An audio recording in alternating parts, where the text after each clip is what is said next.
Data entry करने के लिए जब भी आपको कोई कहता है तो आप लोग सोचते हैं कि डेटा एंट्री हम लोग कैसे कर सकते हैं। और मैं ये भी जानता हूँ कि आप लोगों को एक्सेल भी आता है, लेकिन फिर भी वो लोग सोचते हैं डेटा एंट्री करना बहुत मुश्किल है और कैसे एक्सेल के अंदर डेटा एंट्री की जाती है। तो मैं आपको बहुत ही ईजी तरीके में बताना चाहता हूँ कि जो डेटा एंट्री होती है बहुत ही ज़्यादा आसान काम होता है और उसे आप बहुत ही आसान तरीके से कर सकते हैं। क्योंकि आज की इस वीडियो के अंदर मैं आपको ऐसी 5 से 6 ट्रिक्स बताने वाला हूं डेटा एंट्री के बारे में, जिसके माध्यम से आपका डेटा एंट्री करने का तरीका एकदम फास्ट हो जाएगा। और अगर आपको डेटा एंट्री करनी नहीं आती है तो आप डेटा एंट्री करना भी एक्सेल के अंदर एकदम आसानी से सीख जाएंगे। तो वीडियो शुरू करने से पहले आप लोग इस वीडियो को लाइक कर दीजिए और चैनल पर पहली बार हैं तो चैनल को सब्सक्राइब करके बेल आइकन जरूर दबाइएगा। तो चलिए अब हम लोग स्टार्ट करते हैं आज के इस वीडियो को। सो फ्रेंड्स, सबसे पहले हम लोग ये जानेंगे कि डेटा एंट्री करते कैसे हैं।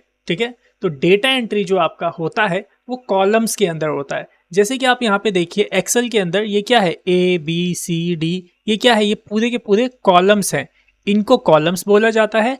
और जो ये देख रहे हैं 1 2 3 4, ये क्या है, ये सारी की सारी रोज होती हैं। ठीक है, इसके अंदर देखो डेटा आप कैसे इसके अंदर एंट्री किया जाता है। जैसे कि आप ये मान चलो आपके स्कूल का डेटा है, तो आप उसे कैसे एंटर करेंगे। देखिए जैसे सबसे पहले क्या आएगा, बच्चे का रोल नंबर आएगा। तो यहाँ पे आप पहला कॉलम बनाएंगे रोल नंबर का। ठीक है, इस तरीके से। देन उसके बाद उसका नेम का कॉलम आप बनाएंगे। तो यहाँ पे मैंने नेम का कॉलम बना लिया। उसके फादर्स नेम का कॉलम बनाना है तो फादर्स नेम का आप कॉलम बना लीजिए। ये देखिए कुछ इस तरीके से, फादर्स नेम। ओके, उसके बाद जो आप ये देख रहे हैं ना कि मैं नेक्स्ट यहाँ पे इस तरीके से मैं कैसे स्विच कर पा रहा हूँ, तो ये मैं यहाँ पे टैब दबा कर स्विच कर रहा हूँ। ठीक है, ध्यान सुनिएगा, टैब दबा के, जब आप टैब का बटन दबाएंगे तो इस तरीके से स्विच होते जाएंगे। ठीक है, अब जो यहाँ पे देखो जो मैंने फादर्स नेम लिखा है, ये कॉलम का विड्थ छोटा पड़ गया है। तो इसको आप कैसे इंक्रीज करेंगे, तो देखो यहाँ पे इसके यहाँ सी के इस साइड में आप ऐसे लेके आएंगे माउस और इसको प्रेस करके ऐसे आप बढ़ा देंगे जितना आपको कॉलम का विड्थ चाहिए। ठीक है, बहुत ही आसान होता है। उसके बाद मैं यहाँ पे एज डाल देता हूँ। ठीक है, और यहाँ पे क्लास डाल देता हूँ। ठीक है, या क्लास की जगह एड्रेस डाल देता हूँ। ठीक है, तो यहाँ पे क्या हो गया, यहाँ पे एक यूज़र कह लो या स्टूडेंट कह लो, सिंपल उस स्टूडेंट का यहाँ पे हमने एक पूरा डेटा का स्ट्रक्चर सेट बना दिया यहाँ पे। ठीक है, कॉलम्स बना दिए यहाँ पे। ओके, अब इसके अंदर आपको क्या करना है, सिंपल से डेटा एंट्री करना है। जैसे कि मैं एक दो आपको डेटा एंट्री करके दिखा देता हूँ। जैसे कि यहाँ रोल नंबर में हम डाल देंगे 1 नंबर मैंने डाल दिया। नाम डाल देता हूँ यहाँ पे अंकित, फादर्स नेम डाल देता हूँ गौतम। ठीक है, एज डाल देता हूँ 45, एड्रेस डाल देता हूँ न्यू दिल्ली। ठीक है, तो यहाँ पे देखा एक बंदे का डेटा एंट्री यहाँ पे हो गया। उम्मीद करता हूँ समझ में आ गया होगा डेटा एंट्री कितना आसान है। और मैं आपको एक बात बता दूं, जो आप ये डेटा देख रहे हैं ना, जो मैंने यहाँ पे अभी एंटर किया है, तो जब भी आप कहीं डेटा एंट्री के लिए अगर जाते हैं तो वहां पे ये डेटा आपको खुद से दिया जाएगा। या तो आपको हार्ड कॉपी में दे दिया जाएगा या सॉफ्ट कॉपी में या फोटो में आपको डेटा दिया जाएगा। बस आपको क्या करना है, देख देख कर डेटा को इसी तरीके से कॉलम में उतार देना है। ठीक है, अब वो डेटा किसी भी चीज का हो सकता है। यहाँ पे तो हमने स्टूडेंट्स का डेटा ले लिया, क्या पता आपके स्टॉक का डेटा हो, किसी भी सामान का डेटा हो, तो वो आपको कॉलम बनाने हैं और डेटा एंटर करना है, जो कि बहुत ही ज़्यादा आसान है। ठीक है, अब चलिए जो मैंने यहाँ पे आपको एक डेटा एंटर करके दिखाया है, इसे मैं और स्पीड से आपको करके दिखाता हूँ। वो कैसे आप कर पाएंगे, जरा ध्यान से देखिए। सबसे पहले आपको क्या करना है, ये पूरा आप मेन हेडिंग देख रहे हैं ना, roll number, name, father's name, age, इसको आपको करना है सेलेक्ट और चले जाना है फाइल मेन्यू पे। और यहाँ पे जाना है आपको मोर में ऑप्शंस पे। ये देखिए ऑप्शंस पे क्लिक करेंगे और यहाँ पे आप चले जाइए क्विक एक्सेस टूल बार और यहाँ पे पॉपुलर कमांड है, इसको सेलेक्ट कर लीजिएगा ऑल कमांड्स पे। ठीक है, और इसके अंदर आपको ढूंढना है फॉर्म। क्या ढूंढना है, फॉर्म। इसके अंदर आपको मिल जाएगा, जैसे आप थोड़ा सा नीचे स्क्रॉल करेंगे ना तो यहाँ आपको मिलेगा, जैसे कि मैं स्क्रॉल करता हूँ और ये देखो ये रहा फॉर्म दिख रहा है आपको। सिंपल इस पर क्लिक कीजिएगा और यहाँ पे ऐड पे क्लिक कर दीजिएगा। ठीक है, यहाँ पे ऐड हो गया और ओके कर दीजिएगा। तो अब यहाँ ऊपर देखिए इस साइड में यहाँ पे आपको ये फॉर्म दिखाई देगा। तो क्या करना है, आपको ये हेडिंग पहले सेलेक्ट कर लेना है और फिर इस फॉर्म पे क्लिक करना है। जैसे ही इस पर आप क्लिक करोगे तो देखो यहाँ पे आपके पास एक फॉर्म खुल जाएगा। ठीक है, और यहाँ पे कौन सा डेटा आ रहा है, पहला वाला जो डेटा है वो शो हो रहा है जो हमने एंटर करके रखा हुआ है। ठीक है, अभी आपको न्यू डेटा इंसर्ट करना है तो यहाँ पे न्यू पे क्लिक करेंगे आप ठीक है, बस एक बार आपको क्लिक करना है। उसके बाद आप यहाँ पे आप डेटा एंट्री कर दीजिए। देखिए कैसे करेंगे, मैं आपको करके दिखाता हूँ। यहाँ पे सिंपल मैंने रोल नंबर डाल दिया 2, ठीक है, नेम डाल देता हूँ अमित, ओके, फादर्स नेम डाल देता हूँ राहुल, इस तरह से एज डाल देता हूँ 78 या फिर ज़्यादा मैंने डाल दिया, कोई बात नहीं, आप डाल दीजिएगा 15 वगैरह जो भी है। एड्रेस डाल देता हूँ दिल्ली। इतना डाल के बस आपको क्या करना है, एंटर करना है। जैसे ही देखिए मैंने एंटर किया, वैसे ही देखो यहाँ पे आपका जो डेटा है इस साइड में देखो डेटा ऐड हो गया। ऐसे ही एक और आप कर सकते हैं, मैं एक और कर देता हूँ। मैंने रोल नंबर डाला 3 डाल देता हूँ, तरुण, फादर्स नेम डाल देता हूँ हर्ष, एज डाल देता हूँ 35 डाल दिया मैंने, और एड्रेस डाल देते हैं हम गोवा, ओके, और एंटर करते हैं। तो देखो एक और डेटा यहाँ पे इंसर्ट हो गया। और डेटा इंसर्ट करना बहुत ही ज़्यादा आसान है, ठीक है। आशा करता हूँ आपको समझ में आ गया होगा फॉर्म के माध्यम से आप कैसे फास्टली डेटा इंसर्ट कर सकते हैं। चलिए अब आगे बढ़ते हैं, मैं इसे क्लोज करता हूँ। यहाँ पे मेरे को क्या करना है, इसके अंदर मेरे को ग्रिड लाइन लेके आनी है। जैसे कि मेरे को एक टेबल के फॉर्म में ये डेटा चाहिए, टेबल बनाना है यहाँ पे, क्योंकि अभी अगर मैं इसे प्रिंट कर दूं कंट्रोल P बटन दबा करके, तो देखो कुछ इस तरीके का डेटा आपको यहाँ पे दिखने को मिलेगा। देख पा रहे होंगे कोई भी कॉलम्स ढंग से नहीं दिख रहे हैं। तो उस केस में आपको क्या करना होगा, उस केस में आपको पहले इसको सेलेक्ट कर लेना होगा, और यहाँ पे देखो यहाँ आना है और यहाँ सेलेक्ट कर लेना है आपको ऑल बॉर्डर्स। देख लीजिए जैसे ही क्लिक करेंगे यहाँ पे बॉर्डर लग जाएगा, और फिर जब आप कंट्रोल के साथ P बटन दबाएंगे प्रिंट में, तो देखो यहाँ पे आपको इस तरह से पूरा बॉर्डर दिखाई देगा और डेटा दिखाई देगा। बहुत ही जो कि आसान है। आशा करता हूँ ये आपको अच्छे से समझ में आ गया होगा। बाकी और जो बेसिक सी चीज़ें हैं वो आपको पता ही होंगी, जैसे कि अगर आप इसका कलर चेंज करना चाहते हैं टेक्स्ट का, तो यहाँ से आप सिंपली कलर जो करना चाहें वो कलर कर सकते हैं। जैसे कि मैं इसका रेड कलर कर देता हूँ। बोल्ड करना चाहें तो यहाँ से बोल्ड कर सकते हैं, और बैकग्राउंड कलर इसका चेंज करना चाहें तो यहाँ से आप इसका बैकग्राउंड कलर भी इस तरह से चेंज कर सकते हैं बड़े ही आसानी से, ठीक है। आशा करता हूँ ये सारी चीज़ें आपको क्लियर हो गई होंगी। सो चलिए बढ़ते हैं हम लोग नेक्स्ट ट्रिक की तरफ। सो नेक्स्ट ट्रिक है आपकी यहाँ पे ट्रांसपोज। अब ट्रांसपोज क्या होता है, जो ध्यान समझिएगा। यहाँ पे देखिए ये कैलेंडर है जो कि वर्टिकल फॉर्म में आपको दिख रहा है। यहाँ पे संडे मंडे जो देख रहे हैं ना, ये इस तरीके से ऊपर लिखे हुए हैं इस साइड में, ठीक है।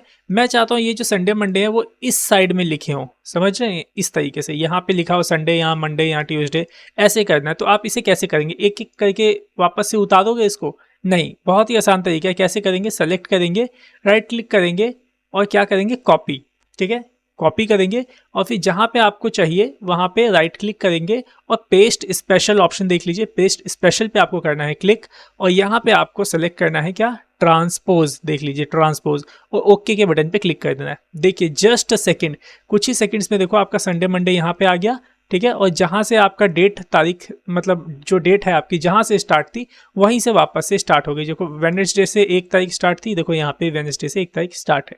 सो आशा करता हूँ ये बहुत ही आसान तरीका था, अच्छे से समझ में आपको आ गया होगा कि किसी भी टेबल को अगर वो वर्टिकल में है तो उसे हम हॉरिजॉन्टल में कैसे लेके आते हैं। ओके, चलिए अब बढ़ते हैं नेक्स्ट ट्रिक की तरफ, जिसका नाम है फिल्टर, ठीक है, फिल्टर। अब फिल्टर का मतलब क्या होता है, ध्यान से समझिएगा। देखिए मेरे पास यहाँ पे डेटा पड़ा हुआ है स्टूडेंट्स का, या जिसका भी स्टूडेंट्स का डेटा है, ठीक है। मैं चाहता हूँ इस डेटा के अंदर से एक तरह से ये पता लगाना चाहता हूँ इस डेटा में से कि कौन कौन से स्टूडेंट्स हैं जो कि सिर्फ दिल्ली से हैं, और कौन कौन से स्टूडेंट हैं जो गोवा से हैं, और कौन कौन से स्टूडेंट हैं जो मुंबई से हैं। तो उस केस में हम क्या करेंगे, डेटा फिल्टर करेंगे। अब आपको करना क्या है, मैं एक शॉर्टकट की बताता हूँ। कंट्रोल शिफ्ट एल बटन आपको दबाना है। क्या करना है, कंट्रोल शिफ्ट एल बटन, ठीक है। इस टेबल में कहीं भी सेलेक्ट रखिएगा और कंट्रोल शिफ्ट एल बटन दबाएंगे तो देखो यहाँ पे ना ऊपर आपको ये फिल्टर बटन मिल जाएंगे। देखो सीरियल नंबर पे, नेम पे, क्लास पे, एड्रेस पे, सब जगह पे। अब आप बड़े ही आसानी से डेटा फिल्टर कर सकते हैं। कैसे करेंगे, मेरे को दिल्ली वाले स्टूडेंट्स देखने हैं तो सिंपल मैं देखो एड्रेस पे यहाँ पे क्लिक करूंगा और यहाँ पे सेलेक्ट ऑल को हटा के सिर्फ दिल्ली को चेक कर दूंगा और ओके पे बटन पे क्लिक करता हूँ। तो देखो सिर्फ दिल्ली वाले जो स्टूडेंट्स हैं वो यहाँ पे मेरे को शो हो जाएंगे, और मैं इजीली इसका फिर प्रिंट आउट अगर मेरे को निकालना है तो सिर्फ इसका इजीली प्रिंट आउट यहाँ पे निकाल सकता हूँ। ओके, अगर मेरे को दिल्ली और मुंबई वाले दोनों चाहिए तो दिल्ली और मुंबई दोनों सेलेक्ट कर लूंगा और ओके कर दूंगा, तो देखो दिल्ली वाले और मुंबई वाले दोनों मेरे को शो हो जाएंगे। ठीक है, आशा करता हूँ समझ में आ रहा होगा आप लोगों को। ठीक है, अगर मेरे को सब चाहिए तो यहाँ पे सिंपल देखो ऑप्शन दिख रहा है क्लियर फिल्टर, सिंपल इस पर क्लिक कर दो, पूरा जो भी आपने फिल्टर लगाया था वो क्लियर हो जाएगा, ठीक है। और आप चाहो तो क्लास के माध्यम से भी फिल्टर कर सकते हो कि अगर कौन कौन बच्चा 12th क्लास में है तो सिंपल क्लास में जाओ, सेलेक्ट ऑल को हटा दो और 12th क्लास कौन सी है इसके अंदर, ये वाली सेलेक्ट करके ओके करो, तो देखो 12th क्लास में जो लोग हैं उसका डेटा यहाँ पे आ जाएगा। कितना ही आसान है डेटा फिल्टर करना। ओके, आशा करता हूँ आपको समझ में आ गया होगा ये फिल्टर वाला ऑप्शन भी। ओके, सो चलिए फिर से अब हम लोग बढ़ते हैं नेक्स्ट ट्रिक की तरफ। सो नेक्स्ट ट्रिक है यहाँ पे आपकी डुप्लीकेट वैल्यूज का पता लगाना, क्योंकि जब भी हम लोग डेटा एंट्री करते हैं तो उसके अंदर क्या होता है, काफी सारी डुप्लीकेट वैल्यू भी आ जाती है। जैसे कि देखो मेरे पास यहाँ पे प्रोडक्ट है और प्राइस है, ठीक है, क्या है, प्रोडक्ट और प्राइस। सो अब हमें यहाँ पे क्या करना है कि मेरे को ये पता लगाना है कि क्या इसमें का जो प्रोडक्ट है क्या कोई डुप्लीकेट तो नहीं है, ठीक है। तो हम क्या करेंगे, इस टेबल को पूरा सिलेक्ट कर लेंगे, उसके बाद जाएंगे डेटा टैब के अंदर और यहाँ पे आपको एक ऑप्शन दिखाई देगा रिमूव डुप्लीकेट्स का, देख लीजिए यही वाला ऑप्शन है। सिंपल इस पे आपको क्लिक करना है। जैसे ही इस पे क्लिक करेंगे तो देखो ये आपसे पूछेगा कि आप कौन से कॉलम के अंदर डुप्लीकेट दिखाना चाहते हैं, ठीक है, कौन से कॉलम में डुप्लीकेट आप चेक करना चाहते हैं। तो मेरे को प्रोडक्ट में अगर चेक करना है तो मैं बस प्रोडक्ट को चेक करने दूंगा और ओके कर दूंगा। और जैसे ही मैं ओके करूंगा तो क्या होगा कि जितने भी इसमें डुप्लीकेट वैल्यूज होंगी वो सब रिमूव हो जाएंगी। जैसे कि मैं आपको बताता हूँ, देखो माउस यहाँ पे भी है, एक माउस यहाँ है, एक माउस यहाँ पे है और एक माउस यहाँ पे है। मतलब देखो कितने माउस लिखे हैं, 4 बार माउस लिखा हुआ है, ठीक है। कीबोर्ड भी देखो यहाँ पे 2 बार लिखे हुए हैं, एक ये रहा कीबोर्ड, एक ये रहा कीबोर्ड। तो ये सब रिमूव हो जाएंगे, जितने भी डुप्लीकेट वैल्यू होंगे सब रिमूव हो जाएगा। देखो मैं बस ओके करता हूँ यहाँ पे, तो देखो यहाँ पे आपको ऑप्शन आ रहा है ना, 4 duplicate value found and 6 unique value remain. मतलब 10 में से 4 डुप्लीकेट वैल्यू इसको मिली। जैसे कि मैंने बताया ना, माउस 3 थे और एक कीबोर्ड था, तो वो डुप्लीकेट था, जो चारों के चारों क्या हो गए, रिमूव हो गए और 6 यूनिक वैल्यू में बच गई है यहाँ पे। तो वही यहाँ पे आपको सिर्फ शो कर रहा है। तो मैंने यहाँ पे प्रोडक्ट से रिलेटेड प्रोडक्ट के अंदर डुप्लीकेट चेक किया। अगर आप प्राइस में भी डुप्लीकेट चेक करना चाहते हो तो वो भी आप बड़े आसानी से कर सकते हैं। सिंपल से क्या करेंगे, वापस से जाएंगे रिमूव डुप्लीकेट पे और यहाँ पे मैं प्राइस को चेक कर लेता हूँ, ठीक है। और हाँ, एक बात याद रखिएगा, ये है ना ये वाला option my data as header, ये ऑलरेडी आपका पहले से चेक होना चाहिए, तभी आपके कॉलम्स यहाँ पे शो होंगे। ओके, तो प्राइस मैंने सिलेक्ट किया और ओके करता हूँ, तो देखो प्राइस के अंदर एक डुप्लीकेट वैल्यू इसको फाइंड हुआ, क्योंकि मैंने यहाँ पे देखो माउस के जो प्राइस हैं सब में अलग अलग है। देखो 300 इसका और माउस कहाँ है, 500 इसका और ये 200 इसका, इसी वजह से यहाँ पे माउस रिमूव नहीं हुए, ठीक है। तो एक ही डुप्लीकेट वैल्यू था प्राइस में तो वो रिमूव हो गया। ओके, सो आशा करता हूँ आपको ये भी समझ में आ गया होगा कि आप डुप्लीकेट को कैसे रिमूव करेंगे। ओके, सो चलिए नेक्स्ट ट्रिक की तरफ बढ़ते हैं। सो यहाँ पे नेक्स्ट ट्रिक है कि हम इसके अंदर लिस्ट कैसे बनाएं। लिस्ट का मतलब समझिए, मैं बताता हूँ आपको। जैसे कि यहाँ एड्रेस देख रहे हैं खाली है, मैं यहाँ पे दिल्ली, गोवा, मुंबई, इन तीनों के अंदर से ही कोई एक डेटा यहाँ पे आने वाला है, तो मेरे को बार बार टाइप ना करना पड़े, उस केस में मैं यहाँ पे एक ड्रॉप डाउन लिस्ट बनाऊंगा, ठीक है। वो कैसे बनेगी ध्यान से देखिएगा। जहाँ पे आपको लिस्ट बनानी है वहाँ पे ऐसे सेलेक्ट रखिएगा, ओके, या तो पूरा सिलेक्ट कर सकते हैं या फिर एक भी सिलेक्ट कर लीजिए, कोई प्रॉब्लम नहीं, बाद में ड्रैग भी कर सकते हैं। ओके, सिलेक्ट कर लीजिएगा एक को।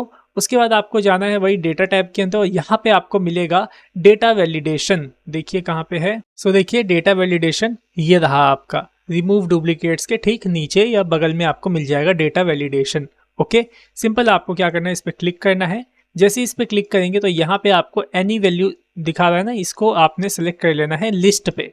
ओके, और यहाँ सोर्स में आपको सेलेक्ट करना है क्या, सोर्स के अंदर ये दिल्ली, गोवा, मुंबई है ना, इन तीनों का एड्रेस ऐसे आप दे दीजिएगा सिंपल, और ओके के बटन पे क्लिक कर दीजिएगा, बस हो गया। देखो यहाँ पे देखो ये आ गया ना, ये देखो सेलेक्ट करने के लिए दिल्ली डालना है, गोवा डालना है कि मुंबई डालना है, तो आप सेलेक्ट करोगे आ जाएगा। लेकिन उससे पहले आप इसे ना खाली ही ऐसे ड्रैग कर देना सब में जहाँ जहाँ आपको चाहिए। तो अब ये सब में देखो आ गया यहाँ पे। ओके, अब बस आप सेलेक्ट करते जाओ, गोवा का ये है और दिल्ली का ये है और उसके बाद मुंबई का ये है। इस तरीके से बहुत इजीली आप इस तरीके से सेलेक्ट कर सकते हो, बहुत आसान तरीके से। सो आशा करता हूँ कि ये चीज़ भी आपको बड़े ही अच्छे से समझ में आ गई होंगी। चलिए अब हम नेक्स्ट ट्रिक की तरफ बढ़ते हैं। नेक्स्ट ट्रिक है टेक्स्ट टू कॉलम, ध्यान से समझिएगा। सो मेरे पास देखिए कुछ इस तरीके का डेटा मिला हुआ है जिसे कि मेरे को एक्सेल के अंदर उतारना है एज अ टेबल में, ठीक है। तो हम क्या करेंगे, इस डेटा को कर लेंगे पहले कॉपी, ठीक है। और मैं आपको बता दूं, जब आप डेटा एंट्री करोगे ना तो इस तरीके के डेटा आपको बहुत ज़्यादा शायद देखने को मिलेंगे। ओके, इसी वजह से ये मैं आपको बता रहा हूँ। ओके, सो कॉपी करके यहाँ पे पहले वाले कॉलम में यहाँ पे राइट क्लिक करके पेस्ट कर दीजिएगा, यहाँ पे पेस्ट, ठीक है। देखो पेस्ट हो गया, देखो कुछ इस तरीके का डेटा आया है। अब बहुत ही आसान तरीके से आप इसे पूरे कॉलम में बना सकते हैं। कैसे होगा, चारों को करना सेलेक्ट, पहले वाले को ही, ठीक है। और क्या करना है आपको, यही डेटा में जब जाओगे ना तो देखो यहाँ पे आपको एक ऑप्शन मिलेगा टेक्स्ट टू कॉलम का, दिख रहा है आपको टेक्स्ट टू कॉलम, ये वाला ऑप्शन। सिंपल इस पर क्लिक करना, जैसे ही क्लिक करोगे यहाँ पे आपका डेटा देखो इस तरीके से दिखेगा। ओके, फिर से नेक्स्ट करना, और जब मैंने नेक्स्ट किया तो देखो यहाँ पे आपको कुछ ऑप्शंस मिलेंगे, tab, semi colon, comma, space और अदर। तो अभी जरा ध्यान से देखो, यहाँ पे जो आपका डेटा है ना वो किस तरीके से सेपरेट हो रखा है, यहाँ पे कॉमा से सेपरेट हो रखा है, जैसे कि रोल नंबर 1, फिर अमित, देन उसके बाद मार्क्स बच्चों के, सब कॉमा से सेपरेट हो रखे हैं। तो हमें क्या करना है, कॉमा से सेपरेट करना है। तो यहाँ पे कॉमा सेलेक्ट कर लेंगे। जैसे ही मैंने इसको सिलेक्ट किया तो देखो यहाँ पे सब डेटा आपका सेपरेट हो गया कॉमा की वजह से। और ये टैब की तो हमें जरूरत नहीं है, तो टैब आप ऑफ कर दीजिएगा। ओके, और एक बात और ये बता दूं, अगर आपका डेटा कॉमा से नहीं सेपरेट है, स्पेस से सेपरेट है, या फिर किसी और सिंबल से सेपरेट है, तो वो सिंबल आप यहाँ अदर में डाल सकते हो और इसके माध्यम से भी आप उसे सेपरेट कर सकते हो। बस मेरा तो कॉमा से था तो मैंने कॉमा सेलेक्ट किया और नेक्स्ट पे क्लिक करता हूँ और फिर फिनिश पे क्लिक कर देता हूँ। तो देखो सारा डेटा मेरा एक टेबल में इस तरीके से आ गया और कॉलम के अंदर अरेंज हो गया। ओके, सो चलिए अब हम लोग लास्ट जो एक्सेल की ट्रिक है डेटा एंट्री की उसकी तरफ बढ़ते हैं। सो नेक्स्ट है यहाँ पे रिमूव स्पेसेस, ब्लैंक स्पेसेस। जैसे कि देखिए यहाँ पे ये टेबल दिया हुआ है, इस टेबल में देखो एक स्पेस यहाँ है, एक स्पेस यहाँ है। तो अगर आप एक एक करके ऐसे स्पेस हटाने बैठेंगे ना, राइट क्लिक करके ऐसे डिलीट करने जाएंगे, तो एक एक कितना आप डिलीट करोगे इस तरीके से करके, अगर बहुत सारा है तो। मैं आपको एक तरीका बताता हूँ कैसे होगा, जो ध्यान से देखिएगा। आपको प्रेस करना है Ctrl+G, ठीक है। ये गो टू ऑप्शन आपका ओपन हो जाएगा। इसके अंदर आपको जाना है स्पेशल के अंदर और यहाँ पे आपको ऑप्शन मिलेगा ब्लैंक्स का, इसको कर लेना है सेलेक्ट और ओके कर देना है। इससे क्या होगा कि जितने भी ब्लैंक सेल होंगे ना वो सब आपके सेलेक्ट हो चुके हैं। देख लो यहाँ पे सब सिलेक्ट हो गया, नीचे का भी, ये भी और ये भी सब सिलेक्ट हो जाएगा। ओके, और बस अब आपको क्या प्रेस करना है, Ctrl+- बटन, ठीक है। Ctrl- आपको प्रेस करना है। जैसे ही Ctrl- करोगे और ये शिफ्ट सेल अप वाला जो देख रहे हो इसको सेलेक्ट करके ओके कर देना। देखो सारे के सारे जो भी आपके यहाँ पे स्पेस थे हर एक लाइन के नीचे, वो सब स्पेस यहाँ पे आपके रिमूव हो चुके हैं। ओके, सो मैं आशा करता हूँ कि आप लोगों को जो भी मैंने आज की इस वीडियो के अंदर डेटा एंट्री की ये ट्रिक्स सिखाई हैं वो सारी ट्रिक्स आपको अच्छे से समझ में आ गई होंगी। और अगर ये ट्रिक्स आपको अच्छे से समझ में आ गई है तो सिंपल से आप लोग को क्या करना है, इस वीडियो को लाइक करना है और अपने दोस्तों में शेयर करना है। और चैनल पे पहली बार है तो चैनल को सब्सक्राइब करके बेल आइकन जरूर दबाना है, क्योंकि अगर आप ऐसे ही हमारे चैनल को सब्सक्राइब करते रहेंगे तो हमें भी मोटिवेशन मिलेगा और हम भी आप लोगों के लिए बहुत ही अच्छा कंटेंट, अच्छी अच्छी टिप्स एंड ट्रिक्स आप लोगों के लिए लेके आएंगे जो कि आपके वर्क लाइफ में बहुत ही काम आएगा। ओके, सो सब्सक्राइब जरूर कर दीजिएगा और वीडियो को लाइक भी कर दीजिएगा। तो चलिए फिर मिलते हैं नेक्स्ट वीडियो में नए टॉपिक के साथ। So thanks for watching our video, have a nice day.